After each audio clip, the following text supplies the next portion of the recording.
In this chapter, we're gonna take all objects we have created to this point and lay out the scene to its final shape. So this is the part when it all comes together and we actually finish the modeling of the scene. Let's start with the rocks. So find them in the outliner view and let's unhide them by clicking the closed eye icon.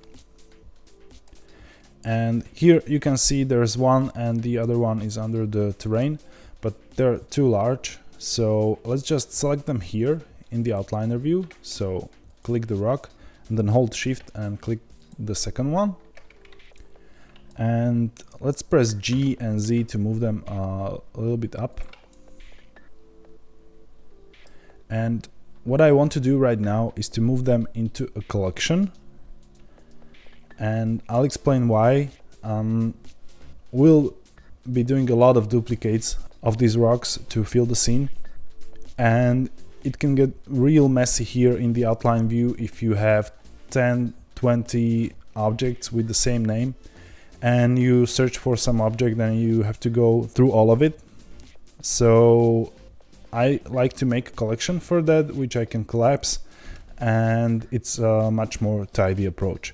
So let's do that. And to move the object to collection, you can always go to the object menu and search for a collection and then move to collection. But you can see there is a shortcut M.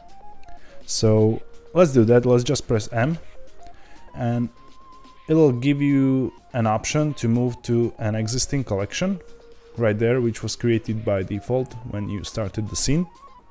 But you have a plus icon here with the option to create a new collection, and that's what I want to do. So let's click that. And right here we can write the name of the collection, in this case rocks, and click OK. And if you now look to the outline view, you can see there is a new collection named rocks.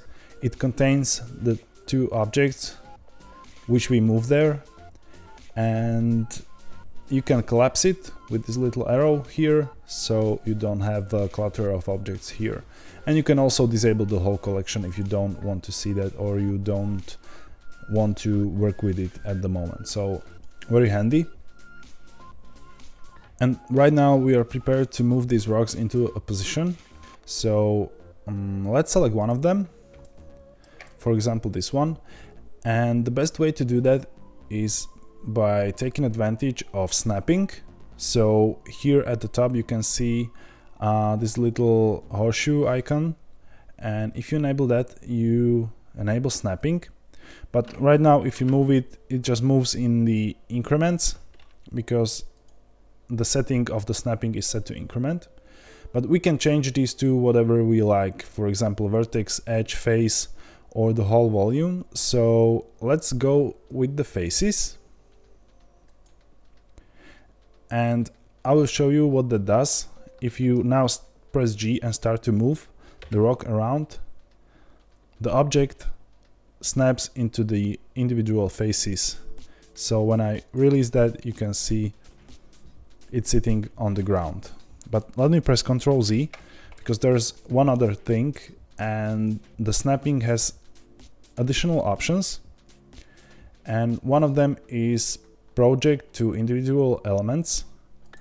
And what that'll do, if you now press G, it moves the object so that the origin point of the object sits on the face that you were pointing to. And then there is another option, and it says align rotation to target. And as you would expect, it not only places the object, but it also rotates it in the direction of the normal of the face that it's snapping to. So when I would move it here, it would rotate to match the orientation of these steep faces. Well, let's press Ctrl Z again.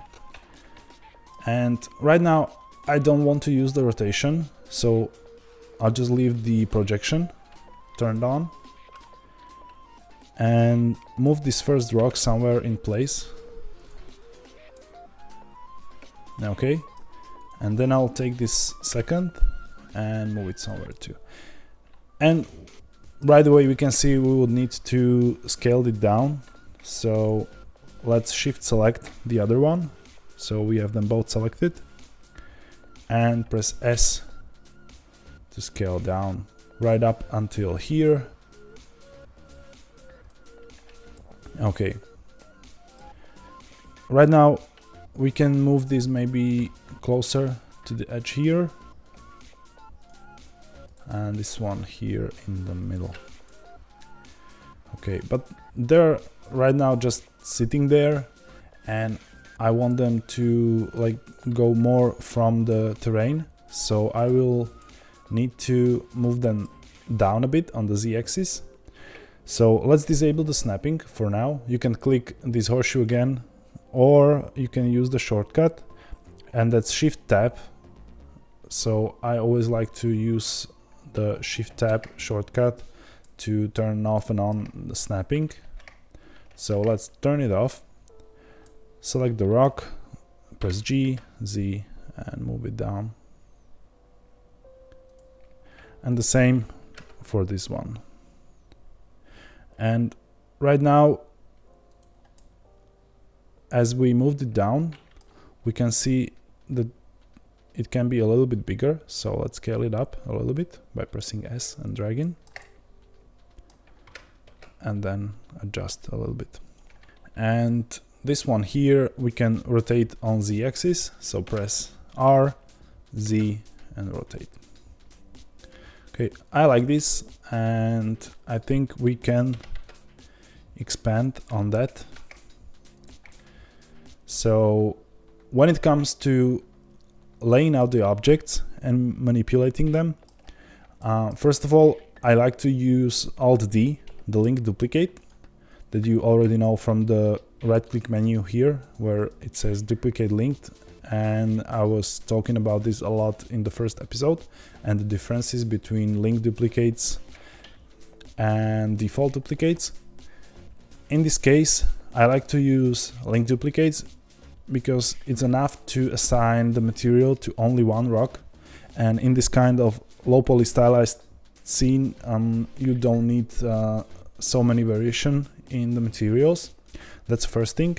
And the second thing is we'll be using these two rocks for every rock in the scene, and we'll do a lot of rotation and manipulation, and you will see how you can achieve a variation in the scene with just the two simple objects when you use rocks, for example. And that's why we don't need to duplicate and then later modify these other objects. They will all stay the same, they will just differ in size, scale, rotation, and placement. So let's lay out some rocks. Now there are 3 or 4 methods how to manipulate the objects when you do the layout. So first one is, as you already know, turning on the snapping. But let's enable the rotation right here as well, and pressing Alt-D to link duplicate, and just moving them to a new place where you want to have a new rock. So for example here where the river is. Okay, the second one is scale. So you can press S and scale the rock. The third one is with the snapping turned off. So if you moved your link duplicate in place and set the scale, you can now more precisely adjust the placement of the object, and you don't need snapping for that anymore. So let's turn it off. And you can use moving on the X and Y axis, for example. So press G and then Shift Z, you already know this. So you maintain the height, you just do a little adjustment on these two axes. So I want it, for example, here to just peeking out of the of the ridge. And then there is a rotation on the z-axis. Press R, then Z. If you like your position and also the rotation of the object, you just want to turn it to the other side or something like that. So for example, something like this. And then there's a special mode for rotation. When you press R and then R again, you get like, you can see how the cursor changed, and there are little arrows, and you can see that when you go from side to side, you are rotating the object on the vertical axis, and if you go up and down, you are rotating it in the horizontal axis. And this is relative to your camera view. So you can do a bunch of crazy rotations right here, and this is very useful when laying out rocks, because as I said, you're just using one or two types of object to make all the variation in the scene. So for example, when I want another one, let's enable snapping, and I can just Alt D to duplicate, move it for example here, disable the snapping, G and Z to move it down, and right now I want to use completely different side of this rock, and then I can place it on the X and Y axis. So yeah, and now you see this is it looks like a completely different object, but it's actually the link duplicate of this one and this one. So this is the method I will use in the scene to make all the rocks. Now I will be placing these rocks around the scene as I see fit. You can do the same and really do something that you like, or you can try to follow what I'm doing here. And I will try to comment on what I'm doing, but I want to do this a little bit quicker so we can move on to the next part. So yeah, let's do that. Yeah, I want this larger rock to go on the other side too. So let's enable the snapping, link duplicate, and we can rotate that a little bit. And let's try actually to scale it up, turn off snapping and bring it down a little bit. I think this would look really nice, and maybe rotate this. And I don't want this to happen here, so let's move it a little bit inwards. Okay, I really like this as a large rock, and I want to rotate this a little bit. Okay, and now let's duplicate this one again with Shift Z, grab it along,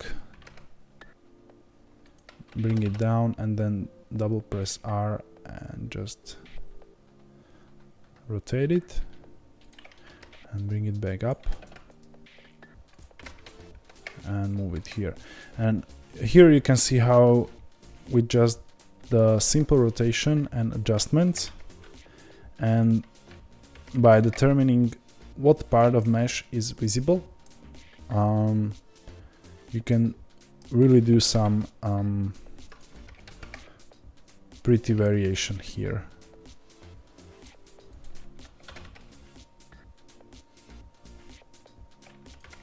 Okay, now I want to move some rocks into the river too, and you can already see how I'm placing the rocks that I've created like two larger objects, then I'm clustering the smaller ones near them and really creating some details.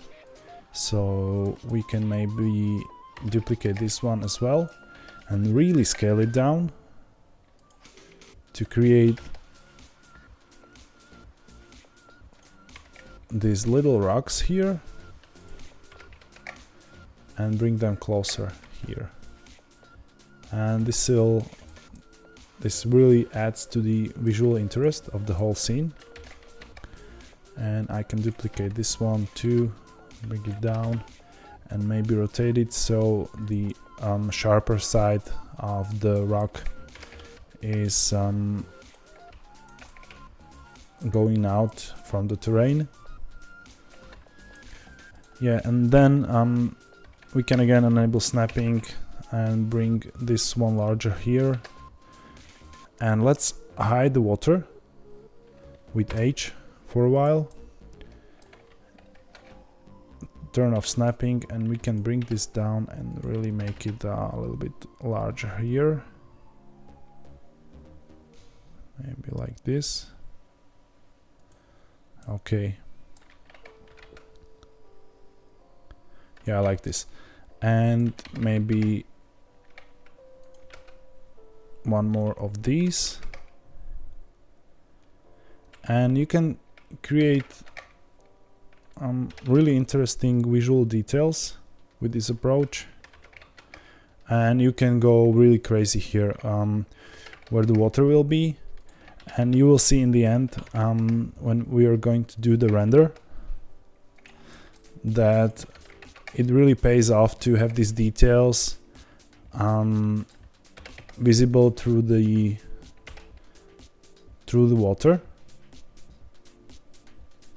So don't be afraid of this, and you can really go crazy here with the rocks. And every time is just Alt-D to link duplicate, and then creating some unique placement or rotation. So pretty straightforward.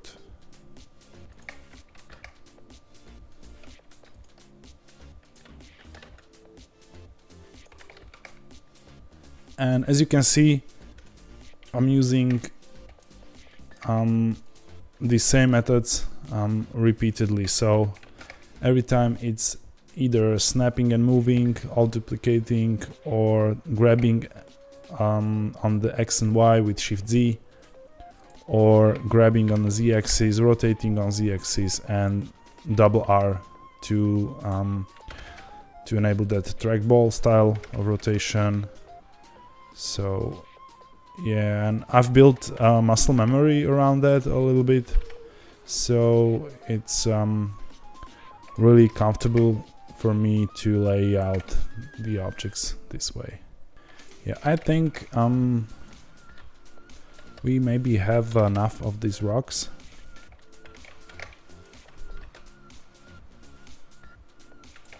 Okay. And maybe I want some of them near the road too.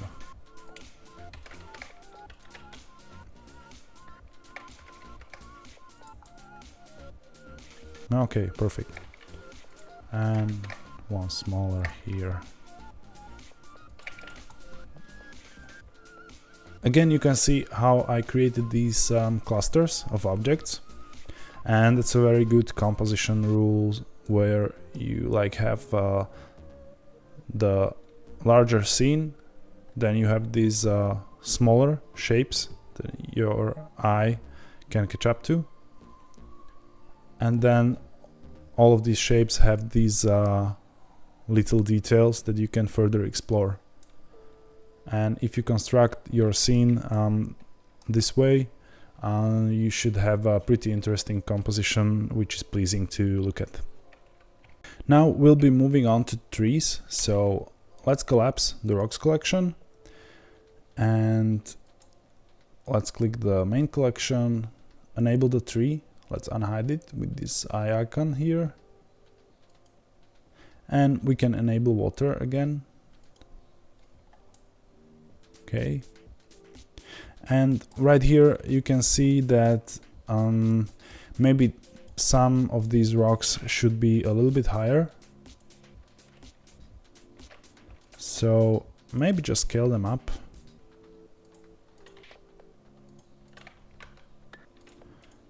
And drag them up a little bit. Because you want them to be visible underwater. But you want them to go over the surface as well, a little bit. So yeah, this will be much better, I think. And let's move this one.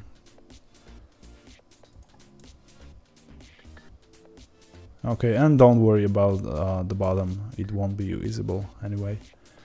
Okay, let's get back to those trees. Let's select the tree, and again we'll create a collection for that. So press M to move, click new collection, and let's name the trees. Click OK. And right now we can use practically the same method for placing the trees. So enable the snapping, and you can grab the tree around. But the rotation here is not so useful as with the rocks. So let's open this and uncheck the align rotation to target option. And right now this is much better. So let's move tree right here next to those rocks. I think that will look nice. And let's scale it down a little bit. And here, as you can see, as we have a pivot point on the bottom, it really makes the placement of the object easy, because when you grab it and snap it, it snaps with the pivot point, so you always snap the tree at the bottom of the trunk. And rotation too, so very practical to have the pivot point at the bottom of the tree. But if you look closer, sometimes the part of the object can be over the terrain, and you can fix this by tabbing into the edit mode, selecting all, and don't forget to turn off snapping, and dragging the whole geometry a little bit down. So the pivot point isn't perfectly at the bottom of the object, but it's a little bit inside the trunk.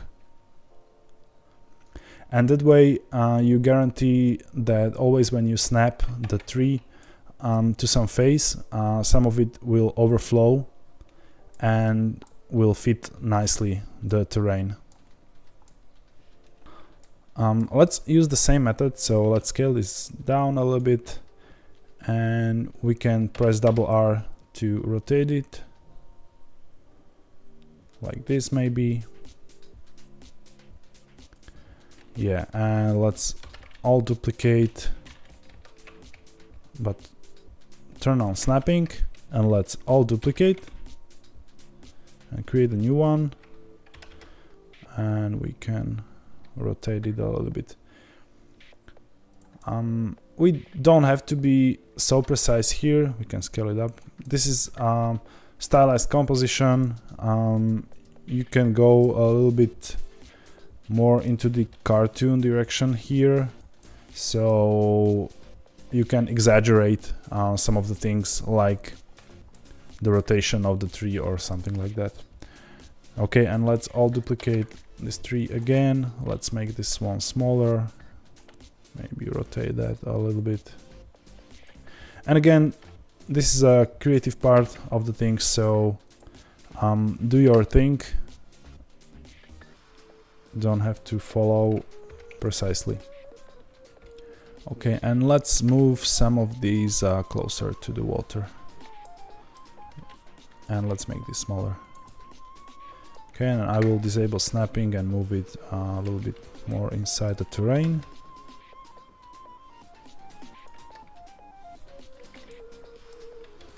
And maybe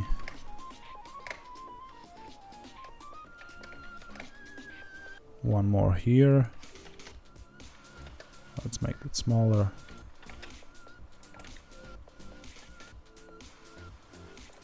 Okay, I like this. And we can play around with the trees some more, because if you look closely, they have the same z-axis rotation and their thickness is the same. So you can always go and modify the object, and they will stay linked duplicates if you modify them in the object mode. So let's just scale this, and you can press Shift Z to scale them on the X and Y axis, but those are global. And there's one simple trick: if you repeat that and press Shift Z again, you will switch to the local axis of the tree, and you can adjust it in place. You don't have to do it on the global axis. So that's a good thing to remember. And we will use this not only for the scale but rotation too. But let me scale this one on the local axis, and this one too. And now I want to rotate them a little bit to create some variation. So let's just select the tree, press R, Z, so you can rotate it on the Z axis.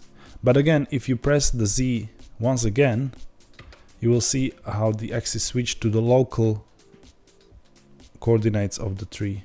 Now you can rotate it on the Z axis. So it's R, Z, Z, and rotate. R, Z, Z, rotate, rotate.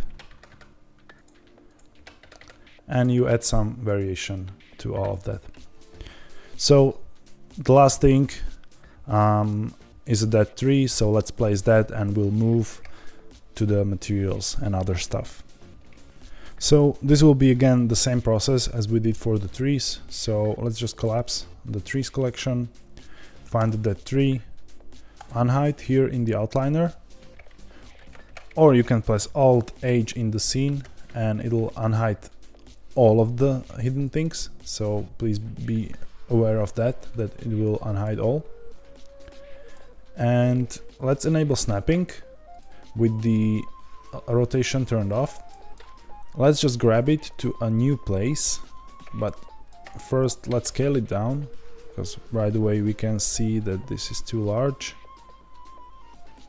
And yeah, let's move it maybe here. And again, as with the tree, we can tab into the edit mode, select all by pressing A, and move it down on the X axis a little bit, so it's underneath the pivot point. Oh, yeah, so if this happens to you, you'll have the snapping on. So let's press Ctrl Z again. Let's disable snapping and do this once again. Okay. Now we can enable the snap again, move it around a bit, disable the snap, don't forget. And yeah, we can bring it down and adjust the rotation a little bit.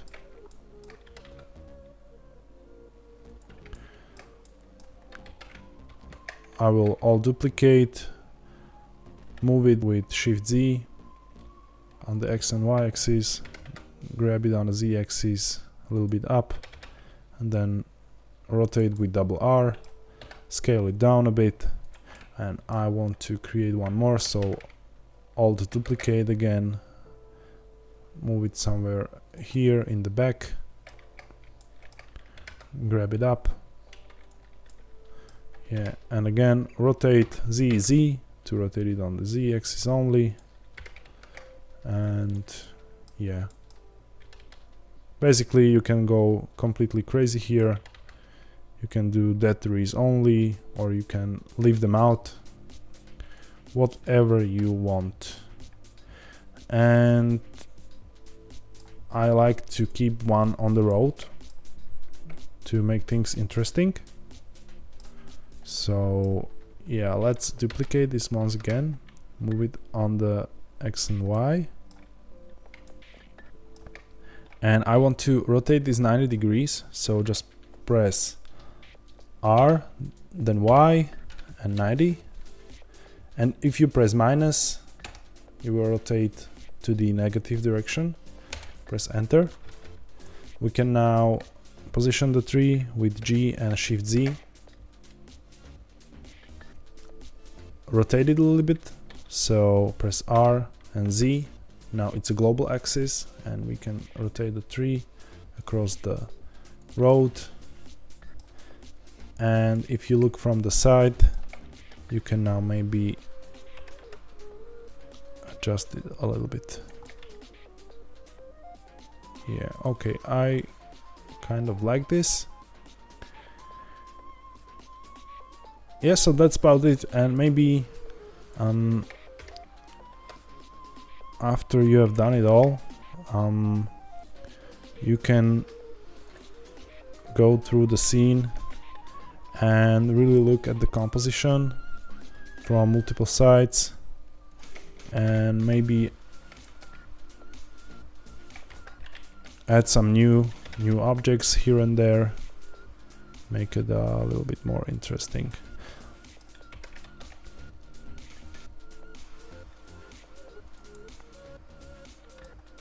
Oh, this is too much. Okay.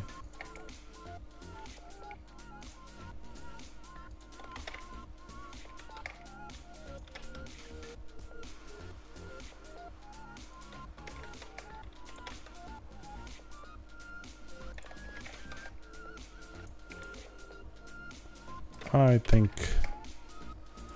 I like this enough now. Okay, so this is the layout of your scene. Basically, all the modeling is finished here, and the only thing that remains is to set up some materials, some lighting, and go for rendering. So let's move on to the next chapter